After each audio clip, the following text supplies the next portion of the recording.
Let's Get Down to Business is presented by Bravo, the marketing arm of Ash Brokerage Corporation, the practice enhancement company. All this week, it's interviews you can use. And on today's show, top producer and CEO of One Advocate Group, Tommy Oliphint, nationally recognized wealth accumulation expert. Hi everyone, I'm Steve Savant, syndicated financial columnist and contributing author to Backroom Technician. We're on location in Indianapolis, Indiana. Let's get down to business. Well, welcome to the show. Thank Tommy, you. I'm glad to be here. Tommy, I've heard a lot of guys that I've interviewed before, and I really appreciate all of them. They have a lot of distinct issues, but I've never really heard your take on accumulating wealth. You know, usually when I think about it, I think I know what I'm doing. I think about the tax issues. I think about leverage. I think about beating Uncle Sam. I think about creating a legacy, but it's all math. It's all money. Mm-hmm. You seem to be going down a more holistic approach. Talk to me about your idea, your concept, and let's unbundle it, because I think our listeners, especially our producers, are going to see this and they're going to say, I never would have walked down that road. Well, thank you for having me. Please, welcome. Grand Purpose Advocate came out of my experience in the financial world for 32 years. As I was working with families in passing of their wealth and working with attorneys and CPAs and wealth managers and insurance people, what I saw was very good advice was being given to clients, but it was normally being done in silos. There was no collaboration among advisors. It was usually around a transaction, and it was tax driven. Can I ask you about that though? When you say silos, do you mean that there were separate areas, none of it was integrated, none of it was correlating? What I mean by that is that the advisors were usually not talking to each other. They were giving advice to the client from their perspective, mm-hmm. without putting the client in the center of the table. No collaboration. No collaboration. Well, how do you see something like that? Because if you're viewing that for the first time as an advisor, nobody else picked this up. Why do you think this became a revelation to you?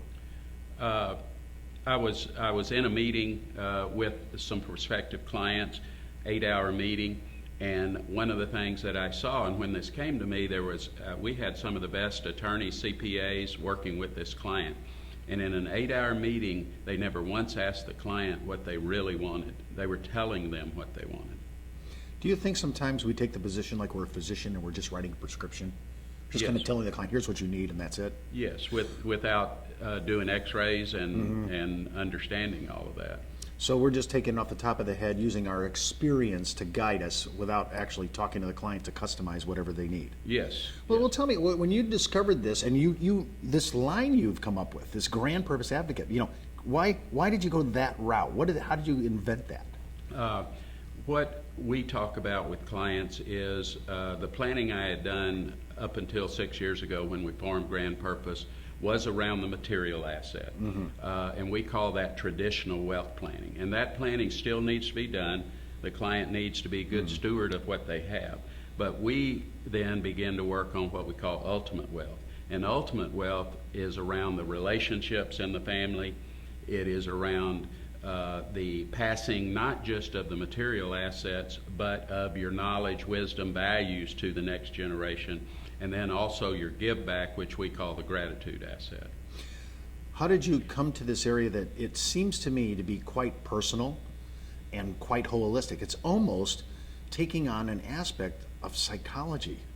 It is a little bit of that. It is first uncovering what we call the finish line.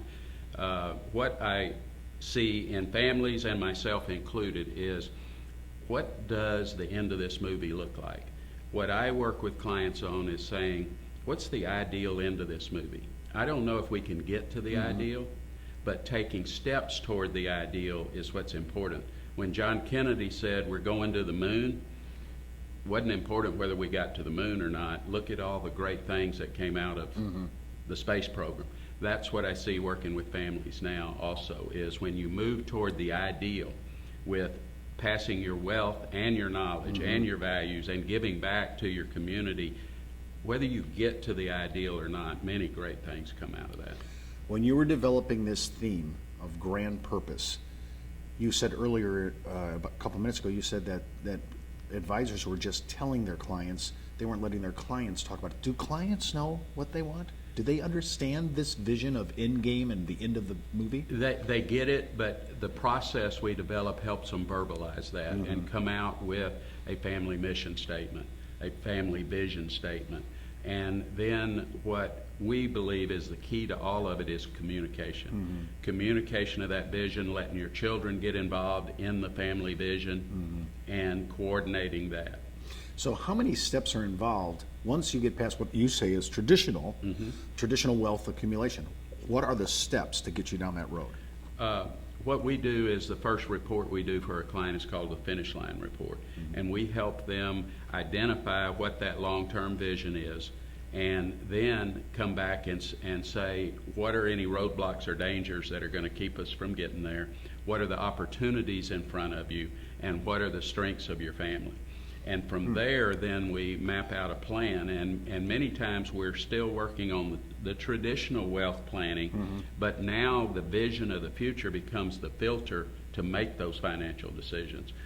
Then we do family meetings, we set up family governance, we build master philanthropic plans, and that becomes the ultimate wealth because so many times assets are passed down to children and the children are not prepared to receive them. Now, you said that they're not willing to receive it. I mean, these people are 30s, 40s, Yes. and they're still not ready. They are smart, but have not run a business. They haven't created that wealth, and then it's kind of like my dad used to say, they're standing on third base and they think they hit the triple. Yeah, the generation before them, really, we don't know how much we owe to that second generation. Yeah. When we come back from the break, we're continuing our interview with top producer and CEO of One Advocate Group, Tommy Oliphint. And remember, you can order Tommy's unique approach to wealth accumulation at www.downtobusiness.ashbrokers.com. When you come and register on the site, just sign right in. And remember to sign up for your own 30-day free trial offer for Backroom Technician at www.brtnow.com/trialsignup.aspx. We'll be right back after the break. Take a close look at your hard-earned dollar. How do you think your money's doing? Are you keeping an eye on it?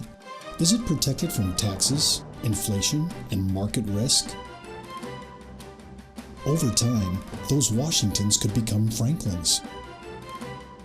With tax-advantaged indexed universal life, from one of the largest distributors of indexed universal life, Ash Brokerage. Well, welcome back. I'm Steve Savant, and remember, you can watch all our episodes of Let's Get Down to Business, including my weekly consumer show, Steve Savant's Money, the name of the game, right out at www.ashbrokerage.com. Just click on the show logo on the homepage, it'll take you right out there. And just a heads up, before moving forward with any of the ideas on the show, always consult your tax advisor, your legal counsel, as well as your broker-dealer compliance officer. Well, let's get down to business. We're continuing our interview with top producer and CEO of One Advocate Group, Tommy Oliphint. Well, welcome back to the second segment, Tommy. I'm really caught by one thing we talked about. I kind of want to unpack this on the second segment. You know, these people who have created great wealth, good businesses, I mean, but how do those values somehow sometimes don't get transferred down to the next generation? And as you said in the first segment, they're not ready to take on the wealth, the commitment, the entrepreneurialism. So talk a little bit about that and can we correct that, I guess would be the main, because a lot of these people are in their 30s and 40s. A lot of this came out of my personal experience and my personal failures. As my kids were growing up, many times I was so busy running my business that instead of sitting down and teaching my children some things, it was easier for me to write a check for them to get them out of situations. It was I wasn't there sometime for the relationship part, and so I missed some teaching opportunities with my children. What I've had to do in that situation is come back now, and I am doing things with my children, but the good news is I say you get a second chance because I'm doing a lot better with my grandkids. But what we see in this situation is that My motives were pure.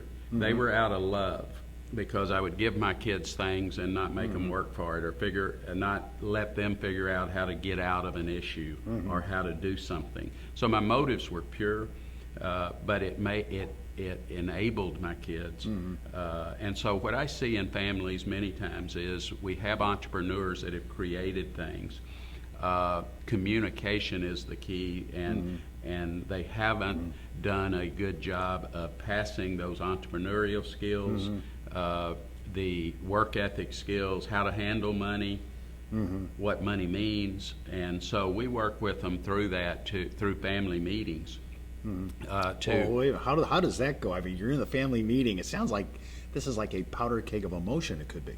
It could be, but what I see is we as parents have always, what I call, driven the train, and we talk down to the children and tell them what's going to happen.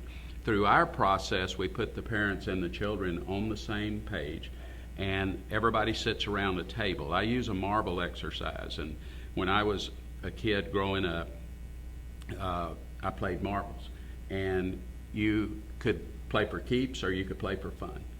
And what we do with families now is I give everybody a marble around the table, and I tell them, we're going to play a game of marbles. There's 20 different ways you can play marbles. Go.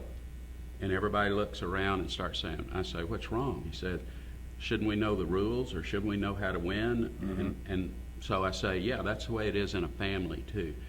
Everybody needs to know what the governance of the family is. Everybody needs to know how we're going to define success. Then what I tell them is that each one of you has a marble, which means every one of you has a stake in this. And rising water raises all boats. So sometimes you may have to put your personal agenda to the side for the good of the family. And so we put them on the same plane. Well, I'm sorry, I have a question. Does the patriarch of the family, is he willing to go this level relationship, this plurality you're talking about? Not everyone is, but there are many people who say, hey, I want to do this different, because we've set that finish line again, or that end of the movie. And the patriarch or the matriarch says, I don't want it to end like it is right now. I want to change this. And what we see, it's just like a cutting room floor. You can cut off all the stuff you did wrong, and it doesn't end up in the final movie. But you can rewrite the end of your movie. I think if people are watching this right now, that's probably the most redemptive thing in our both segments that we've talked about, that this is not the end. You can still change. I guess old dogs can learn new tricks, right? They can. I had to do that myself. And my end of the movie is going to be different than it would have if I wouldn't have changed some things. When we're talking about holistic planning, the way you're framing it, because this is, I think this is somewhat new to most of our viewers. When we're looking at this sounds like an inordinate amount of time commitment by the advisor.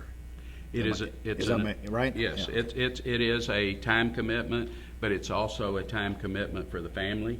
But the rewards of what comes out of it are great. So everybody wins on this whole idea. Yes. Well, when you're asking, you're bringing a new person onto this circle, because I know there's other people that believe like you now and have adopted some of your approaches and methodologies. How do I enter in as a new agent? I've been around for 25, 30 years in the business, but I haven't really seen this approach. What is the first thing you would tell a producer watching us today? This is the first thing you're going to overcome. You're going to have to overcome and step back for a minute, and you can see opportunities along the way when you're doing this planning to sell something or whatever. And the biggest challenge is to step back from that and stay with the overall plan. The sales cycle takes a little longer. Do you think most people are kind of irked by the sales cycle taking so long? Because there's a lot of people that are driver emotive, type A personalities. Exactly. And they just want to get this done and go on to the next one. This is not the way this is done. No, and I feel that you end up with a bigger opportunity by touching all the bases than you do if you just go in and do surgery on one thing. Well, so if I'm doing a holistic approach and I'm doing a diagnostic, it sounds like I'm doing that on an emotional level, a feeling level, all these levels. Yes, you still do the traditional planning, traditional questions you would ask in the traditional, but you get more into the emotional side and with the children, And one of the things is that as an advisor, you're connecting with the children. And so when that asset passes, those assets have a chance of staying with you. The children will use you as the advisor if you've connected with them in the family meeting. Well, that's our show for today. Remember, you can read all my online insurance news commentary, advisor blogs, and articles right on Producer's Web, as well as my answers to consumer questions on the Insurance Library. And don't forget, you can view all our past episodes on our on-demand video section located at www.downtobusiness.ashbrokerage.com. And don't forget to follow me on Twitter, Facebook, or LinkedIn, or just email me at steve.savant@ashbrokerage.com. And remember, you could be wiser as an Ash Brokerage advisor.